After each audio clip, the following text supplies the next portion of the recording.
Hello मेरे प्यारे साथियों, आप सभी लोगों का स्वागत है आपका अपनी क्लास स्टडी फॉर पर्पस में। और आज के इस क्लास में हम लोग पढ़ने वाले हैं बायोलॉजी का पार्ट 2 जिसका नाम है समन्वय एवं नियंत्रण। ठीक है। और आज की जो क्लास होने वाली है ना, ये होने वाली है आपके लिए पार्ट 5 जी। इससे पहले ना हम लोग पार्ट 4 क्लास कर चुके हैं, जो आपको प्ले लिस्ट में मिल जाएगा। ठीक है, तो चलिए क्लास को स्टार्ट करते हैं बेवजह देर किए हुए। और जो हम अभी सेक्शन चल रहा है ना, वो चल रहा है टॉप 10 चल रहा है भर सितंबर तक।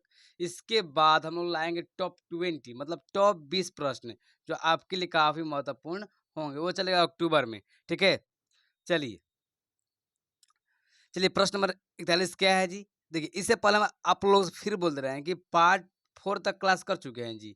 ठीक है, हर पार्ट में 10 प्रश्न हैं जो आपको आसानी से मतलब क्लास कर सकते हैं, मतलब समय भी कम लगेगा आप लोगों को। ठीक है, चलिए ये सवाल देखते हैं। ऑक्सीन ऑक्सीन पादप हार्मोन पौधे के किस क्रिया में सहायता करता है? बताओ तो। ऑक्सीन पादप हार्मोन जो है पौधे की किस क्रिया में सहायता करता है? और आपको हम बता दें कि ये सभी प्रश्न आपके लिए काफी महत्वपूर्ण है मेरे प्यारे भाई, मेरी प्यारी बहन, काफी महत्वपूर्ण है। ऑप्शन नंबर ए है वृद्धि में, बी है श्वसन में, सी है भोजन में, या डी है जनन में।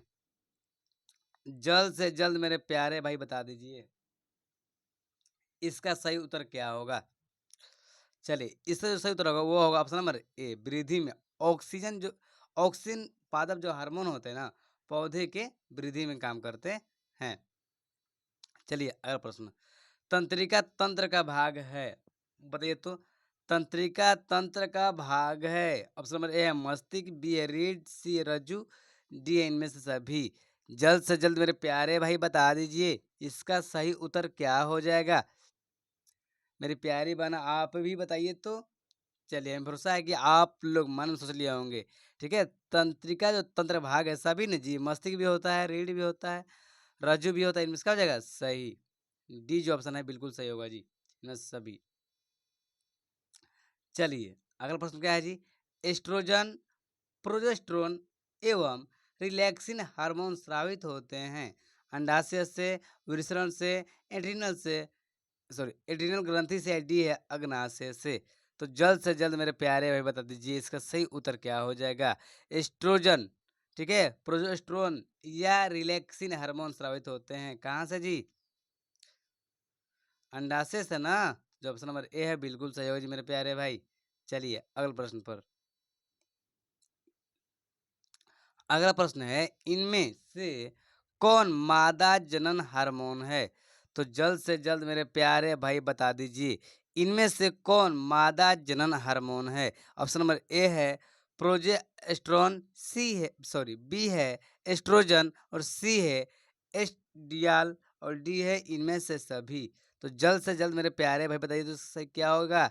चलिए, जो मादा जनन हार्मोन होता है ना जी, वो प्रोजेस्टेरोन भी होता है, एस्ट्रोजन भी होता है, या एसडीएल भी कहा जाता है, या इनमें सभी है, मतलब जो बिल्कुल जो आंसर है आप लोग का वो होगा डी। ठीक है, चलिए मेरे प्यारे भाई, इस प्रकार से हम लोगों ने अभी 44 4 प्रश्न किए हैं। चलिए ये सवाल थोड़ा सा इम्पोर्टेंट है आप लोगों का। कुछ जानवर जुगाली करते हैं किसके लिए भाई? स्वास्थ्य के लिए, भोजन के पाचन के लिए, दूध बनाने के लिए, इनमें से कोई नहीं। तो जल्द से जल्द मेरे प्यारे भाई बता दीजिए।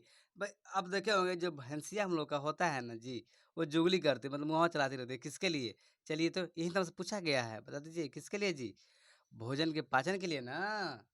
चलिए ऑप्शन बी बिल्कुल सही होगा। चलिए अगला सवाल क्या है जी। अगला सवाल है, रुधिर दाब तथा हृदय स्पंदन किस हार्मोन के द्वारा बढ़ता है?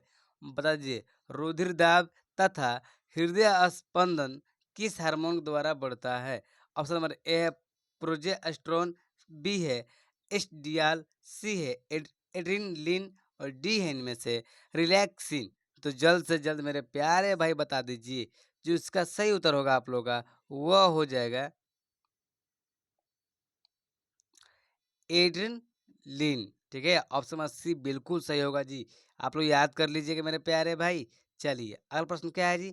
हमारे शरीर में विभिन्न जैविक कार्यों का नियंत्रण होता है। बता दीजिए हमारे शरीर में विभिन्न जैविक कार्यों का नियंत्रण होता है? ऑप्शन नंबर ए है तंत्रिका द्वारा, बी है रसायनों द्वारा, सी है तंत्रिक एवं रसायन द्वारा, डी है इनमें से कोई नहीं। क्या दोनों द्वारा होता है? जल्द से जल्द मेरे प्यारे भाई बता दीजिए। हाँ भैया हाँ, बिल्कुल। जब समझ सी है हम लोग का बिल्कुल सही है जी। तंत्रिका द्वारा भी होता है, रसायन द्वारा भी होता है। चलिए अगला प्रश्न क्या है जी? तो ये सभी प्रश्न आपके लिए काफी इंपॉर्टेंट है मेरे प्यारे भाई, मेरी प्यारी बहना। ठीक है, चलिए एबिसिक एसिड किस तरह का रसायन है? बता दीजिए। एबिसिक सॉरी एबिसिसिक एसिड किस तरह का रसायन है? ऑक्सीजन की तरह, जिबरेलिंस की तरह, साइटोकाइनेन की तरह या वृद्धि रोधक की तरह? तो जल्द से जल्द मेरे प्यारे भाई बता दीजिए इसका सही उत्तर क्या हो जाएगा। चलिए जो इसका सही उत्तर होगा वो होगा आप लोग ऑप्शन नंबर डी, वृद्धि रोधक की तरह। ठीक है, चलिए अगला प्रश्न क्या है जी? अगला प्रश्न हम लोग का है बीज रहित पौधों के उत्पादन में ये सहायक होते हैं किसके लिए जी? ऑप्शन नंबर ए साइटोकाइनेन, बी है ऑक्स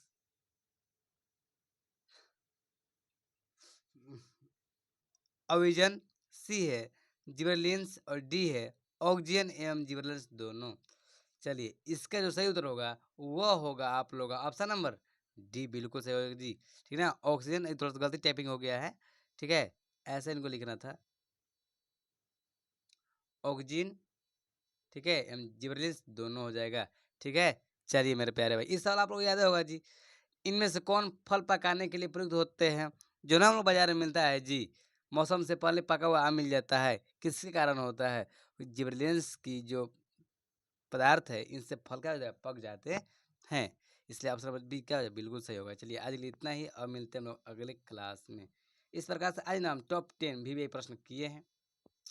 चलिए मेरे प्यारे भैया मिलते हैं हम लोग अगले क्लास में, मिलने के लिए धन्यवाद। और नए वीडियो में चैनल सब्सक्राइब कर दीजिए ताकि हर वीडियो आपके पास पहुंच जाए।